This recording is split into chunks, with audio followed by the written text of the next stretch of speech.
Good evening, ladies and gentlemen.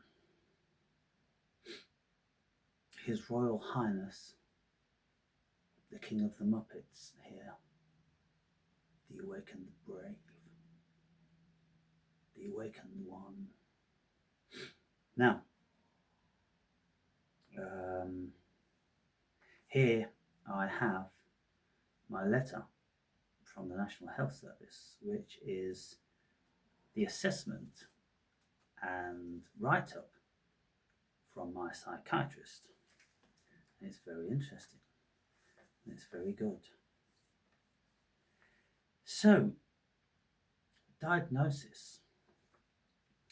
It's got letters and numbers and codes, which they recognise. There's no point in me mentioning those.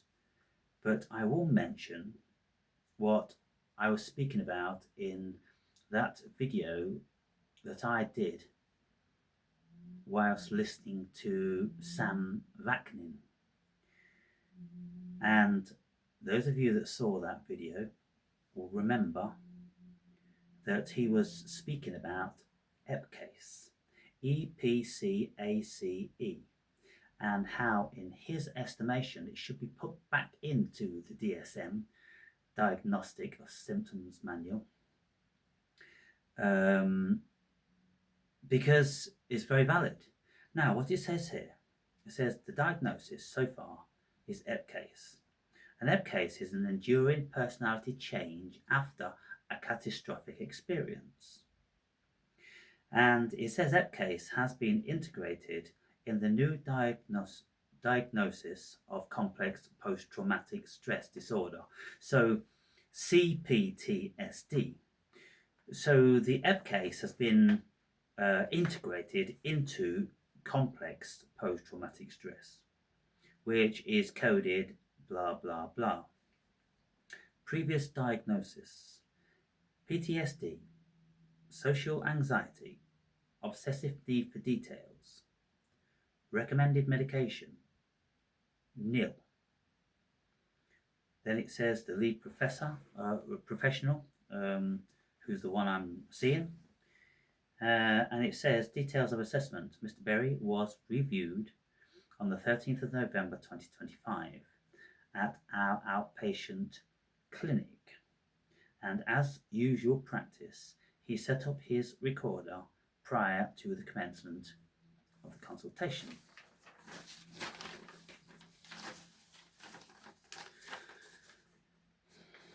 During the session, Mr. Berry provided a detailed narrative of his psychological journey following a traumatic event in 2010 where he was shot while in Ghana.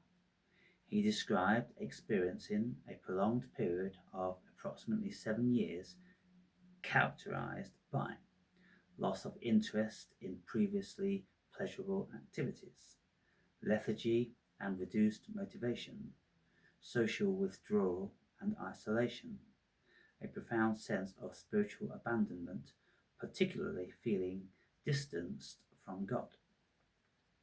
He reported that during this time he engaged extensively in reading and came to conceptualize this period as a dark night of the soul, a term he emphasized was not self-invented but drawn from established spiritual literature. He felt this phrase best encapsulated his lived experience during these years.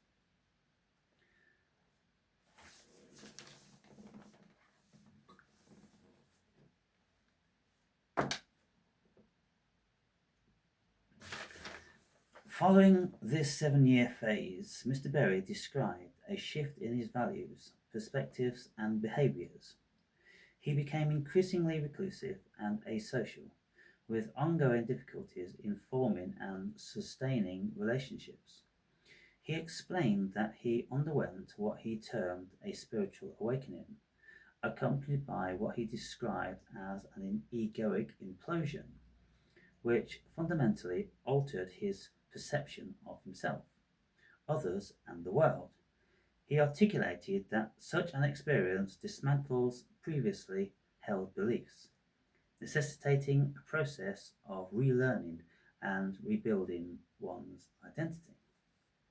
Since then, he has immersed himself in psychology, philosophy, and spirituality in an effort to derive meaning and understanding. He referred to this subsequent phase as the hero's journey, reflecting his attempt to frame his recovery and transformation with a broader existential narrative. Mr. Berry further reported ongoing difficulties in social interaction, a markedly altered belief system regarding the concept of work, which he now perceives as an externally imposed obligation, and significant functional changes such as no longer driving or using public transport. He expressed a pervasive sense of not fitting into the world, describing it as though he had awakened into a different reality, acknowledging that the external world remains unchanged, but his perception of it has shifted dramatically. Brilliant so far. He also highlighted that the pressures from the Department of Work and Pensions to seek employment caused him considerable distress. He perceives these demands as coercive, describing them as constant threats or looming threats to his person, which exacerbate his sense of alienation and reinforce his difficulties in adapting to societal expectations. Then it has a note pertaining to the crisis plan, and it says, in a crisis during office hours, please contact blah blah blah. Then it goes on back to the main body of the report. Mental state examination. He was appropriately dressed, maintained good eye contact, and engaged warmly throughout the conversation. No abnormalities or movement or posture were observed. His speech was spontaneous, coherent, and rational. His mood was euthymic, with a reactive and congruent effect. There was no evidence of formal thought disorder, suicidal ideation, obsessions, or delusions. No alienation of thoughts or actions were noted. There were no perceptual disturbances.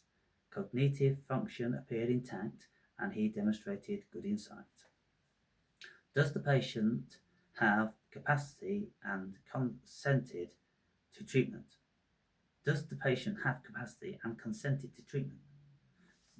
Doesn't make sense, really. Maybe it should say, does the patient have the capacity to consent for treatment? It's got yes. Advanced statement has been completed.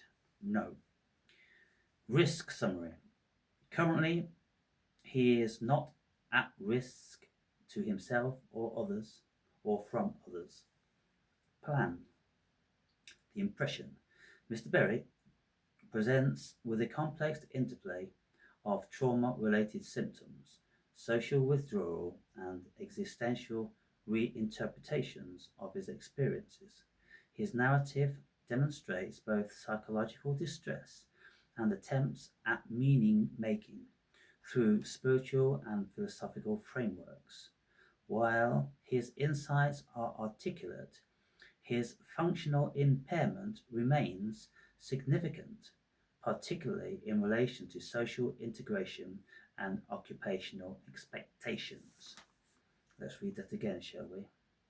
While his insights are articulate, his functional impairment remains significant, particularly in relation to social integration and occupational expectations. So, in my estimation, that means, albeit he appears to be compos mentis, he's articulating himself fine and functioning fine. The psychiatrist did notice that there was a functional impairment. something that he recognized in me that I couldn't do, and that is engage in social interactions in society and in work. So we've got that established. He presents with enduring personality and identity changes following catastrophic trauma, consistent with EPCASE. Just to remind you, that's an enduring personality change after a catastrophic experience, i.e., the shooting, and more comprehensively captured under complex post-traumatic stress. His narrative reflects both pathological features, social withdrawal, mistrust, functional impairment, and adaptive meaning making, spiritual reframing, intellectual exploration. So his narrative reflects both pathological features, social withdrawal, mistrust, functional impairment, and adaptive meaning making, spiritual reframing, intellectual exploration, intellectual exploration. Well, let me have a look at that then. So his narrative reflects both pathological features, social withdrawal, correct, mistrust, correct, functional impairment, correct, and adaptive meaning making, spiritual reframing, intellectual exploration, all correct. Yes. Adaptive meaning making, looking for meaning in a world that I no longer feel a part of anymore. So this is a wonderful thing because I knew all along that it had to be a thing, because people have been speaking about it for thousands of years. But when you go online and you read what the National Health has to say about the spiritual awakening, it just kind of like is passed in the book. There's a few lines stating that the British National Health Service recognises the difficulties one will encounter with a religious or spiritual awakening. And then it goes on to say, we encourage our institution to maybe read a little bit about it and try and incorporate that into your work. That's basically what it says. Now, it doesn't say that the National Health Service has set out these guidelines, has implemented these things, and is very, very desirous to look into the complexity of a spiritual awakening and how it affects the human psyche and their body and their part in the world. It doesn't say that. So when we first read that sort of stuff, then we could be feasibly skeptical about getting any serious help in that realm. But you see, when you go below that and you get into the nitty-gritty of a personal psychiatrist, well, the psychiatrist was stating exactly what I was investigating only a few days before. I never mentioned EPCASE to him because I never knew about it until I had watched Sam Vaknin. And so this particular psychiatrist knows obviously about this. He should do, it's his job. It's all in that realm. And he's highlighted it and brought it to the forefront straight away, which is very good, and I'm very impressed. The core disturbance of self-organization feature is usually described as a negative self-concept. Now this bit's very important. The core disturbance in self-organization feature is usually described as a negative self-concept, feelings of worthlessness, guilt, shame. However, trauma responses are not uniform. While most individuals internalize trauma as self-blame or diminished self-worth, some may externalize it by developing compensatory or defensive self-concepts. Now, this is something that Sam Vaknin was touching on, because he was saying, look, the post-traumatic stress thing is all about how you feel low, you don't feel any value because your society rejects you, because the government isn't set up to deal with you, and nobody wants to accept the blame, and nobody wants to accept that you've got a real illness or disease or personality disorder, because if they did, then they'd end up coughing out trillions all over the world. So the governments have this beautiful way, not of just dismissing people's symptoms as maybe delusory, and not accepting the full embodiment of what can come out of these case scenarios. Now, it goes on to say, trauma-related dissociation. Severe trauma can disrupt identity formation, leading to unusual or extreme self-concepts. Now, above that, let me read that paragraph again.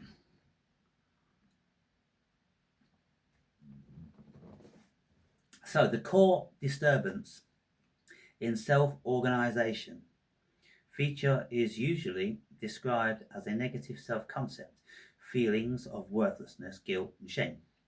However, trauma responses are not uniform. While most individuals internalize trauma as self-blame or diminished self-worth, some may externalize it by developing compensatory or defensive self-concepts. Now, you see what that says there, people? Some externalize it, and so that's what I have done, because I don't consider that I have any deficit of value. My value, of course, has gone the opposite direction. I've become my own superhero. I've been through the dark night of the soul, and I've been on the hero's journey, and I've been awakened and enlightened, and I've done 200 sojourns into different dimensions through entheogens, and I've done 17 years of deep meditation, and all these different sorts of things, and reading thousands of spiritual books, and philosophy and psychology. So why would I have a bad opinion of myself? Someone who's going to have a bad opinion of themselves is the one maybe that just hits the bottle or hits the heroin, and they've got a self-pity thing going on. There's no pity in me for myself or anybody else. I don't do pity. As I've spoken about in other videos, I do little empathy, and I don't even consider compassion to be an actual thing. It's a word and a concept that really we could just do without. We could just apply a rational thinking process to any of the things that people would reckon that compassion is a concept to be utilized within, i.e. if somebody falls over and grazes them, just burping up my curry, somebody falls over and grazes their knees, okay, if it's a child, oh, there, come on, yeah, that's all right, oh, kiss it and all that, oh, it has an effect. It does actually have an effect, and you can see when kids start crying and they run to you for that. They run to you for you to take away the pain, and you can with your empathy and your compassion. But that's for children. It's all well and good for children. But for adults, if somebody falls down and breaks their ankle, sprains their ankle, grazes their knee, then you don't want to be kissing it better and saying, there, do you? You want to be just thinking about how can I ease this man's or woman's suffering? And then that's what you do. So this is what I'm speaking about when I don't consider that compassion is a thing, most certainly with adults.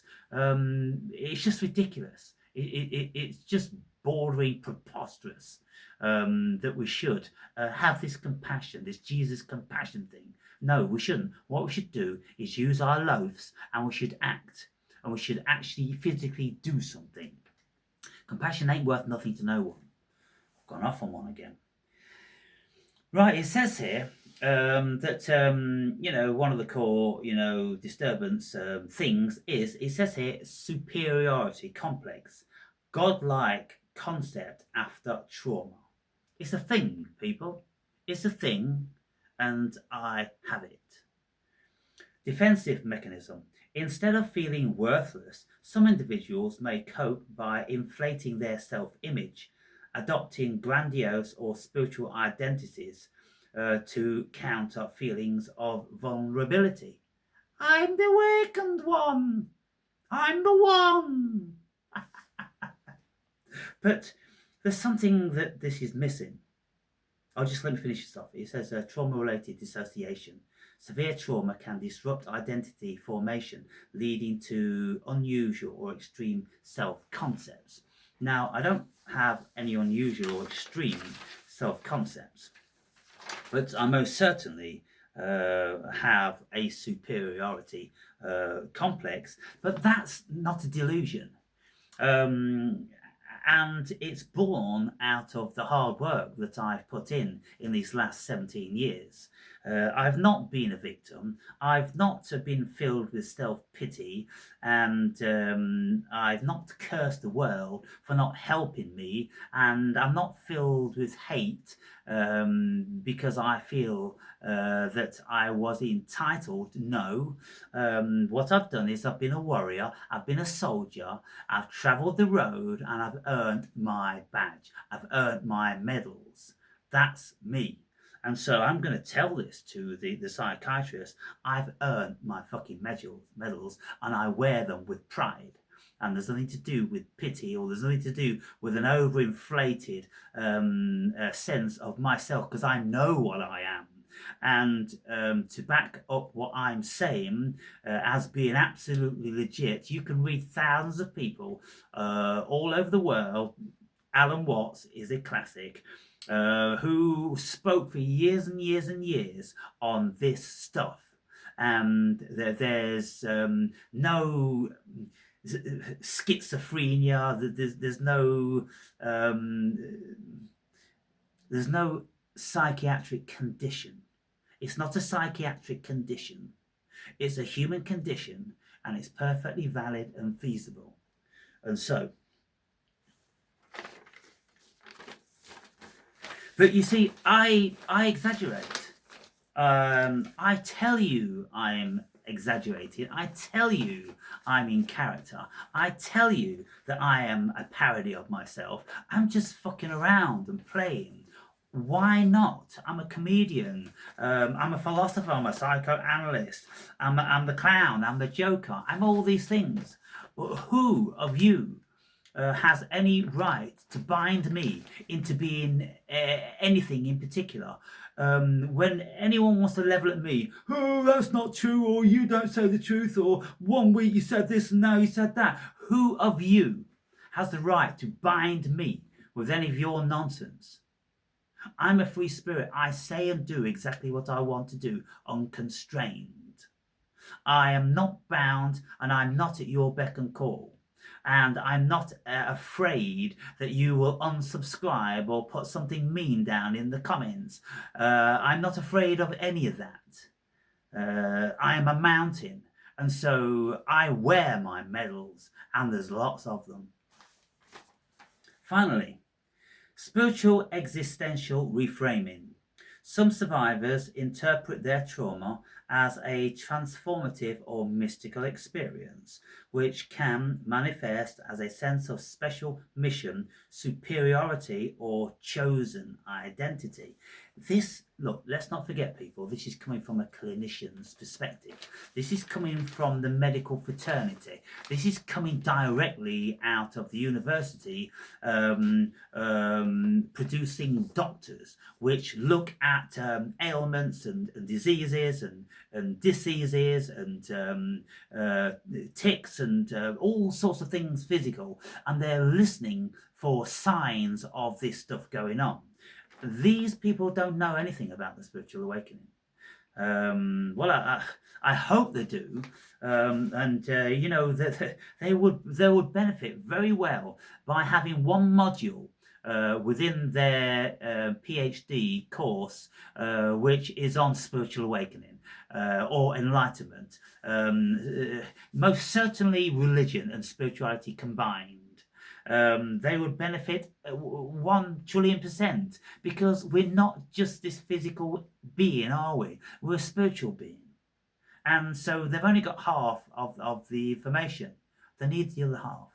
So I'm hoping to help them along with that. With my mediocre 100 views in the world. And with my Muppet viewers who can barely ever bring themselves to put any information down, which may help somebody else. Somebody else may benefit from reading your little stories or your anecdotes or something like this. By you keeping stum and not putting anything down doesn't help anyone. Are you listening to me, people? It doesn't help anyone. I am here to offer the help to the world. I am putting it out there for the world. As it happens, it turns out it's about 200 people. But maybe one of those people will be a big person and utilize the information that I've been saying. So, the spiritual existential reframing, some survivors interpret their trauma as a transformative or mystical experience, which can manifest as a sense of special mission, superiority, or chosen identity. Well, I'm going to be speaking about my encounter with Yahweh and Jesus and Satan and angels, and I'm going to say that, they were just as real as anything else has ever been real to me. And one might get a little bit above themselves by asking, well, these huge, iconic archetypes of the world, Jesus speaking to me, Yahweh speaking to me, Satan coming to me, angels coming to me. Yes, very, very powerfully. And I've told all the stories in my book and in videos for all these years. And well, I mean, do I have a superiority complex? Well, I mean, depends what you call complex, but I'm most certainly superior in my knowledge and experience than most people. If you consider that having an awakening is more superior to those who are fast asleep, then I'm superior. If you consider to have a spiritual enlightenment over and above of the spiritual awakening, over and above that of the automated sleeping masses, yes, I'm superior. And you know, look, there's nothing to be said for people being self-effacing and my spiritual awakening, oh, it's nothing. My spiritual awakening, my spiritual enlightenment, God speak to me. Oh no, you know, never mention a word of it. Angels coming to me, no. Yes, they did. Yes, all these figures, all these icons, all these archetypes, yes, they did. They came and had audience with me, by the way. Overlap with personality traits disorders. In some cases, this may resemble narcissistic traits, schizotypal features, or even psychotic-like experiences, grandiose delusions. Well, I mentioned to the psychiatrist when I was with him last, saying that I had these spiritual religious experiences. Of course, that's why I wrote about them here. And I said, you know, we can look online and we can see videos of people who have prefrontal epilepsy, prefrontal lobe epilepsy, and they They have things like the Messiah complex. They think they're God or Jesus, or God or Jesus is speaking to them, and all these different sort of things. And they say that when they have these episodes, it feels absolutely amazing, incredible, and they don't want them to stop. And then doctors say, well, we've got to cut your corpus callosum, we've got to have the operation. And they go, no, no, no, no, no, no, no, no, no, no, no, no. I'm fine, I'm telling you, I'm fine. Because the experience of these things, having a religious or spiritual experience is an incredible thing. And once you've had one, you ain't having no fucking corpus callosum cut to contain the epilepsy to one side of your brain and make you into a fucking automaton, lobotomize you. No, no. So, this is what I'm going to be getting my teeth into. The overlap of personality trait disorders. In some cases, this may resemble narcissistic traits. Well, there's narcissism in all of us, unless you are so meek and humble that you are, in actual fact, a human doormat. But narcissism is the fastest growing trait on the planet. And you can look that up yourselves. And yeah, sure, I have a grandiose perspective of myself. I've travelled the world. I've lived in and travelled to, and I've done it mostly alone. 45 countries around the world. I've done a great deal of stuff. Narcissistic. I'm the I am. I'm the big I am. What have you done? I'll say to this African dude, what have you done? How many African countries have you travelled to? How many mountains have you climbed? How many demons have you had battle with? Yeah, so anyway, that's a consideration that he has to take on board being a clinician. So let me read that one more time.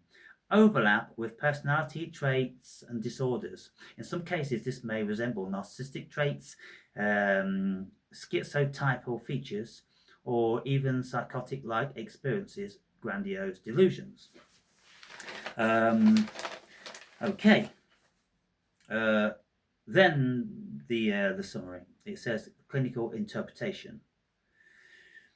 It says while ICD-11 CPTSD emphasizes negative self-concept, it is important to recognize that identity disturbance after trauma can manifest in diverse ways. Negative self-concept, worthlessness, shame, and guilt. Inflated self-concept, superiority, special powers, godlike identity. Or fluctuating self-concept, alternating between self-devaluation and grandiosity. Well, I don't degrade myself in any shape or form. If there's something that I feel I'm lacking, then I'll work hard at it. And I use very loosely the term of self-hate in one of my music videos. I said, just as I was going through a period of self-hate in relation to my vocal ability, because in my latter years, my range is diminishing, which is perfectly natural. And I'm finding it difficult, even though I'm putting in the work. I'm really putting in the work, but making very, very small gains, if any. And so that's pretty disappointing. But I just continue. I continue every single day doing something with my vocal cords. And eventually, when I learned to sing better than I am now, and if you listen to singing tutors, they'll all say, just stick with it, stick with it. It takes a lot of time, but you will get better, and you will get markedly better. And so I'm sticking with it. And there's going to come a day when I'm going to say, fuck you, all you idiots out there that, never had the slightest bit of insight into what's going on when I'm putting my music videos up. You just don't know anything about these things, do you? You don't know anything about anything, really, most of you. And lots of you have had experience in this and that, but could you really put the pieces together? Could you actually write a paper? Could you actually write something and articulate it to someone else that they could comprehend? Most people don't even have the ability to do that. They can't even spell correctly in their own language. It's crazy what's happening to the world. The amount of comments I read, they just don't make any fucking sense. They don't make no fucking sense.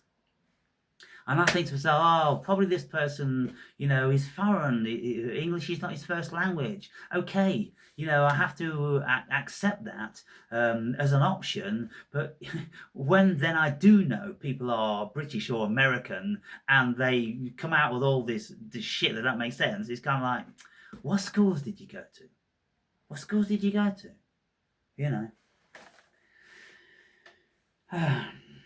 This variability reflects how trauma destabilizes the sense of self. The superiority or godlike identity may be protective adaptation against overwhelming feelings of helplessness. Now, this is written for me about me. And so everything in here has been thought about, and it's down here for a specific reason. So what he needs to address now is where exactly am I coming from? He needs to try to understand these spiritual, religious experiences.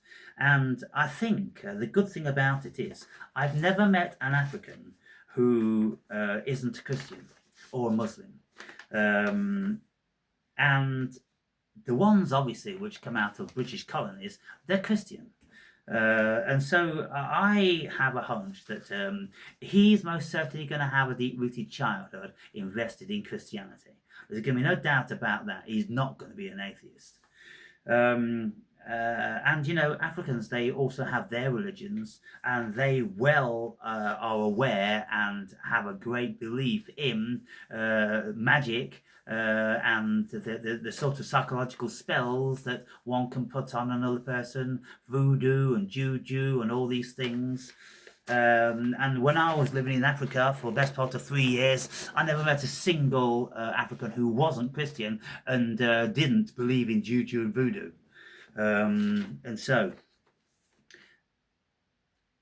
that's going to be a good trait. That's going to be a very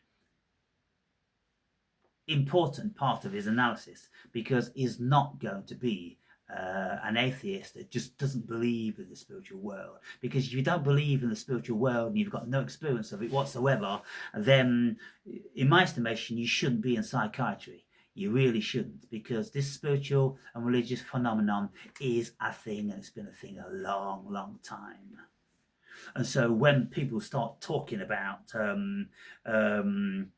delusions and things like that, sure, people can get delusions, but others don't have delusions. They're very, very clear in everything they say. So he will deduce that from me. He will deduce that there is great clarity. And I will say something. I'll tell him a story, and my story will not change. Well, it could change, but it will be more deep. It will be more nuanced, but my stories will not deviate. It's kind of like, hey, you said this last time, you're saying this. No. I've told these stories hundreds of times. I've written about them in the greatest of detail, and they're still with me with the greatest of clarity as they were on the day they happened. And so, there's new territory to be explored here. Follow-up plan. Explorative evaluation and assessment over the next 2 appointments. Next appointment scheduled in 4 weeks. So I'm just going to read these last 3 things again when it says clinical interpretation. While complex post-traumatic stress disorder emphasizes negative self-concept, it is important to recognize that identity disturbance after trauma can manifest in different ways. Now, you see what he's saying here, and it's a brilliant thing, because he has to go by this book, and this book is the DSM, the Diagnostics and Symptoms Manual, that they all have to work under. Now, what he started, he opened up by acknowledging the EP case, and so I think this guy is going to turn out to be pretty damn fine, because he realizes that this EP case is still a very, very valid thing, and he may be sort of like soldiering on for its reintroduction. Because he's stating here that while, complex post-traumatic stress disorder, which EPCASE has been assimilated into, it says while it is important to recognize that identity disturbance after trauma can manifest in diverse ways, because the complex is leaning towards this, but the post-traumatic stress is pretty, stereotypical. And so what he's saying here is that it could be negative self-concept, it could be inflated self-concept, it could be fluctuating self-concept. So what could it be? It could be everything, couldn't it? It could be everything altogether. And I could exhibit signs of all three of those and still come under the same categorization. But as far as my self-evaluation is concerned, I'm not coming under even remotely any facets of delusion. I'm not coming under any facets of Messiah complex, other than we are all the Messiah, like Jesus says. We are all sons of God. We are all one. We're all God consciousness. We've all got the Christos. And so it is stupid, silly Christians believing in the dogma and not expanding their consciousness and reading books that never made it into the Bible, that they have completely been blindsided with stuff that is used for their manipulation. I watch stuff all the time, and I've got piles of books up here about the real Christianity and spiritualism and religion and all that sort of stuff. The Bible and the Old and New Testament, they have been perverted, and they have been doctored. And even when it says X, Y, and Z in the Old or New Testament, the pastors will go, "Oh, well, what they mean is this." No. When Jehovah says, "Take out your sword and stick it in the neck on the man of the left of you," and on that day there's 1,752 men slain because they've been contravening some of God's requests. Oh well, what that meant was it was a symbolic thing, because obviously God didn't want people to get, well, then you can reel off another fucking 50 examples of when God says, "Go into that village and kill every single man, woman, child, and animal. Leave nothing alive." Hang on, how do you interpret that as being, it's kind of metaphorical? Well, no, they couldn't do it. They can't do it. They just very, very quickly want to sidestep. Anyway, if he wants to suggest something which I'm not happy with, then I will lay on the table before him such an enormous amount of information that will help him to change his mind. And I'm not saying that in an overbearing, obnoxious, haughty, narcissistic, condescending way.